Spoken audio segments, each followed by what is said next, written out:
Serikali ya kaunti ya Nairobi imefunga jumba la Grand Lodge linalotumika kama ukumbi wa ibada kwa waumini wa Freemason wa Afrika Mashariki lililopo katikati mwa jiji kutokana na malimbikizo ya deni la ardhi kiasi cha shilingi milioni 19 za Kenya.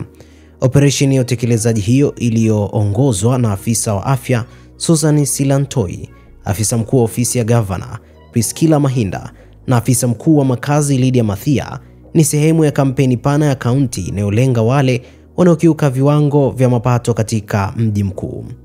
Na nukuu, jumba hili lina deni la zaidi ya shilingi milioni 19 katika kaunti ya Nairobi, mwisho kunukuu, alisema Silantoi. Kulingana na maafisa wa kaunti, ukumbi wa Freemason umefungwa kufuatia taratibu zinazofaa, ikiwa ni pamoja na utoaji wa nyaraka za mahitaji na maonyo ya umma. Afisa mkuu Lydia Mathia alibainisha kuwa ingawa utekelezaji huo unaweza kuwasumbua wapangaji, sheria inaruhusu kaunti kukatiza huduma kwa miliki wa mali wasiofuata sheria.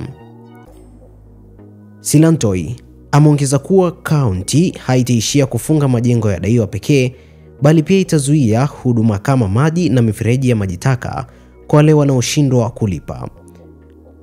Kufungwa kwa Freemason Hall kumekuja siku moja baada ya kaunti kufunga majengo manne katika eneo la biashara jijini Nairobi kwa sababu kutolipa kodi ya pango. Kaunti imeahidi kuendelea na zoezi hilo kwa majengo mengine. Freemason Hall ni jengo la kihistoria ambalo hutumika kwa mikutano na shughuli mbalimbali za Freemason.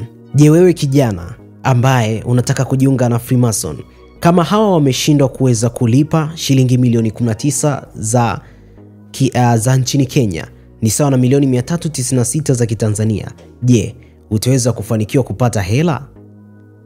Ni tafakari tu, tafakari hilo. Hii ni Gift Online TV. Usisahau kusubscribe, kulike, kushare na kucomment. Jina langu ni Tobias Kisima. Asante.